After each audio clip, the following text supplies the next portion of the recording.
My problem is not the fake news, actually. My problem is that there's not enough real, truthful news out there. The European Commission says the level of corruption is breathtaking.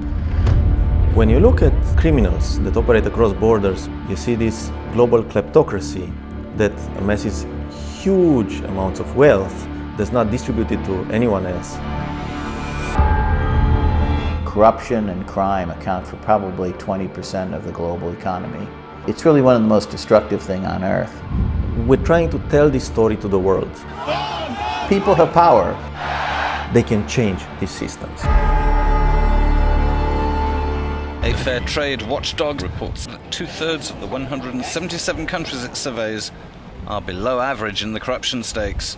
We're looking at organized crime, and especially cross-border organized crime. There are criminal groups that operate at ease across frontiers, across continents, crimes ranging from drug trafficking to trafficking in women and children and forced labor, and they launder money. You destroy the lives of millions and millions of people by not allowing businesses and economies and environments to develop. Their enemy should be law enforcement agencies, but these law enforcement agencies can't really leave the office. They can't go across borders to investigate the crime. And you don't have any global structure to investigate organized crime. So what's left then is the investigative reporters who can go across borders and can investigate these guys in multiple countries at the same time because we work in networks. OCCRP is a coalition of 45 investigative centers stretched around the globe. The story I would like to highlight today is about a finance minister that are really dedicated to tell the people what's happening so that they have the information to make change. You don't want to only look at assets of him and his family, you want to look at assets that they've got hidden. Our job is really about following the money. We follow organized crime across the borders, we follow the companies, we follow the banks.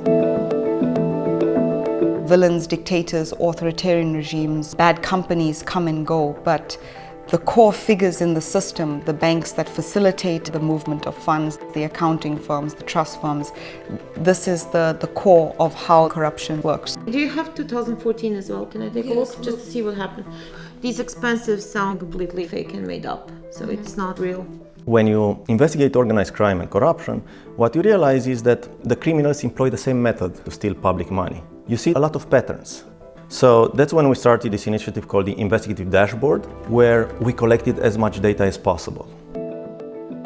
If you've got a good system where you've captured large amounts of data, we can build out a topography of their network and identify assets that are hidden that we suspect are owned by them. If you look in the case of Azerbaijan, we've continued to publish stories that have really defined the regime as a corrupt dictatorship that is stealing large amounts of money from the people. Danish lender Danske Bank says billions of euros flowed through its accounts from Russia and ex-Soviet states. Maybe the most important effect of this investigation was that Danske Bank, which is one of the most important European banks, which was at the center of this scandal, was suddenly in the public spotlight. There was a huge public outcry in Denmark. Chief Executive Thomas Borgen quit following the money laundering investigation, saying it's clear that Danske Bank has failed to live up to its responsibility. This went like a shockwave through the banking industry.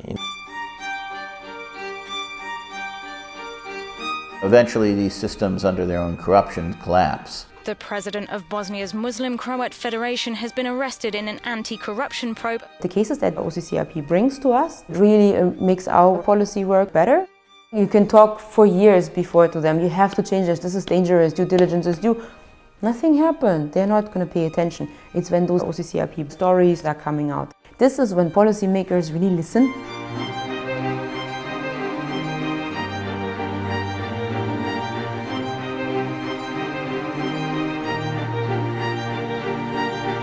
Investigative reporters, we're kind of troublesome people.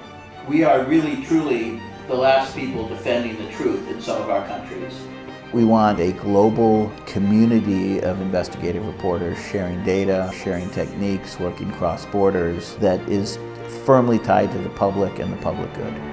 They are stealing and stealing and stealing, but at the end, people will say no. all you can do is keep putting the facts on record so that the public as a jury builds up that momentum to pressure the change that needs to happen. We reveal the truth. We put out real news that is useful to the citizens to make informed decisions and demand justice.